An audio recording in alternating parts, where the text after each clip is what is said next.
का शासन कैसे रहा, ये फिक्र अंग्रेजों को भी परेशान करती रही। यही फिक्र आज भी हिंदुस्तान के चंद सरफिरों के दिमाग में है। कैसे 1000 साल तक हमारे मुल्क पे शासन किया, हमारे मुल्क पे हुकूमत की।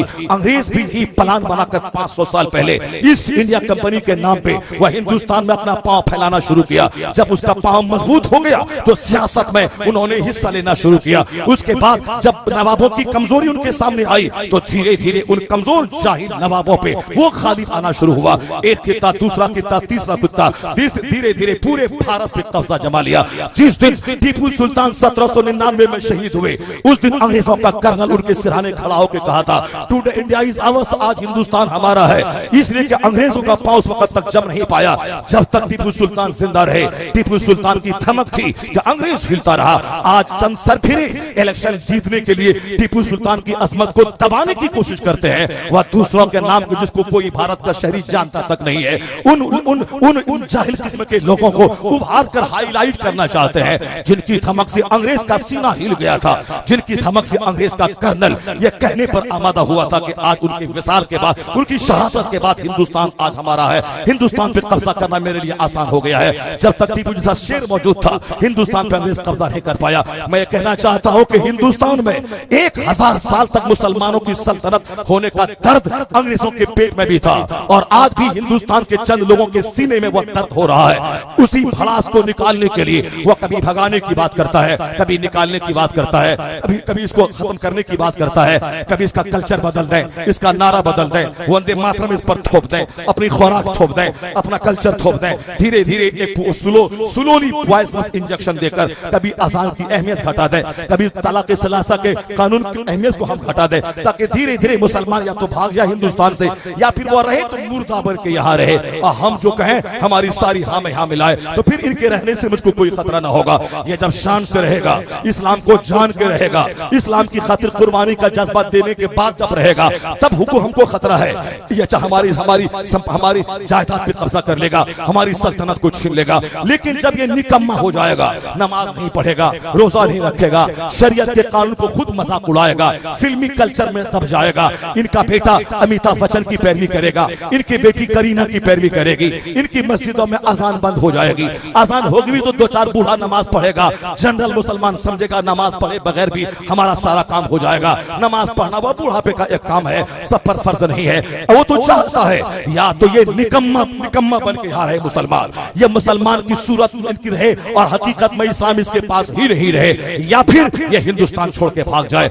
यही प्लान के तहत हुकूमत पर की कुर्सी पर बैठे लोग वहां से लेके गांव समाज लेवल पर अपनी तंजीम को मजबूत करके उसी एम, उसी टारगेट को हासिल करने के लिए वो बिल्कुल एड़ी छुट्टी का जोर सर्फ कर रहे हैं। मगर मैं तुमसे कहता हूं इनसे ज्यादा ताकतवर अंग्रेज था, वो भी मुसलमानों को हिंदुस्तान से मिटाना चाहता था। लेकिन क्या हुआ, जिस अंग्रेज ने दिल्ली में नई दिल्ली नाम का शहर आबाद किया ताकि 2000 साल तक मैं हिंदुस्तान पे शासन करूं, जिस अंग्रेज ने उड़ीसा की राजधानी कटक से मुंतकिल करके पलांडू सिटी भुवनेश्वर की तामीर की, वो अंग्रेज जिसका प्लान था 2000 साल तक भारत पे शासन करना है, जिस अंग्रेज ने चंडीगढ़ नाम की पलांडू सिटी की तामीर की, उस अंग्रेज का प्लान था मुझे 2000 साल तक हिंदुस्तान पे शासन करना है। जिन्होंने हावड़ा ब्रिज बनाया तो और हिंदुस्तान में रेलवे का जाल बिछाया, सुरंगों को खोद कर साहब उन्होंने बम से ब्लास्ट करके पहाड़ों को तोड़ कर बंबई में दाखिल होने वाली जितनी रेल की लाइनें हैं और जितनी सुरंग है,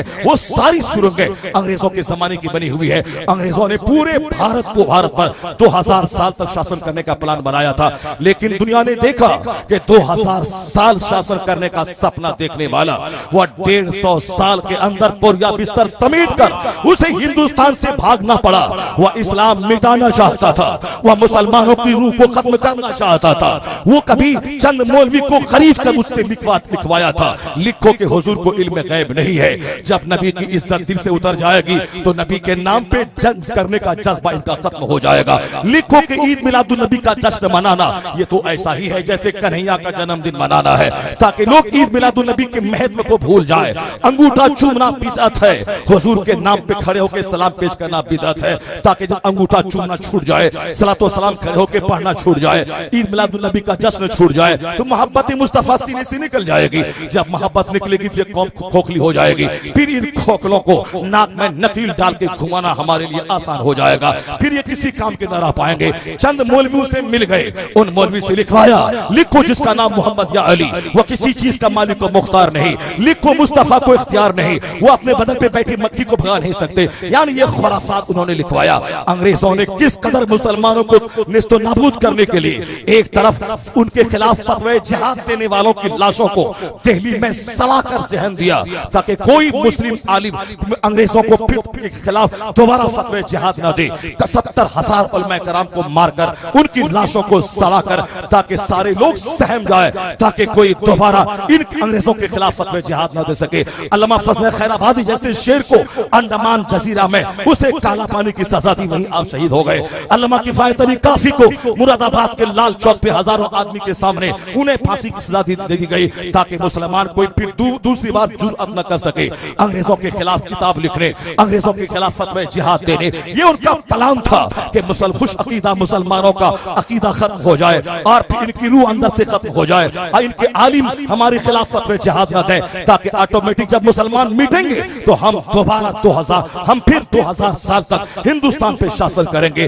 ताकतवर अंग्रेज, उन्होंने लाशों को सड़ाया, हमारे उलमा को जेल की सजा दी। ताकतवर अंग्रेज 1857 के गदर में उन्होंने लाखों हिंदुस्तानियों को मारा ताकि हम मजबूत रहें और हमारे सामने कोई आंख दिखाने वाला ना हो। मैं कहना चाहता हूं इन कमजोर लोगों से, जब इतना बड़ा दबंग अंग्रेज 2000 साल का प्लान लेके आया था, अल्लाह रब्बुल इज्जत ने 150 साल के अंदर ही उसे हिंदुस्तान छोड़कर हिंदुस्तान छोड़ने पर मजबूर किया। वो हिंदुस्तान से भागा। वो ताकतवर जब इस्लाम मिटा ना सका, वो ताकतवर जब मुसलमान को मिटा नहीं सका, उस वक्त 8 करोड़ की तादाद कमोबेश मुसलमान की थी, लेकिन अंग्रेज तो भागा, लेकिन वो 8 करोड़ आज की तारीख में यह कमोबेश 30 करोड़ की तादाद में बदल गया है।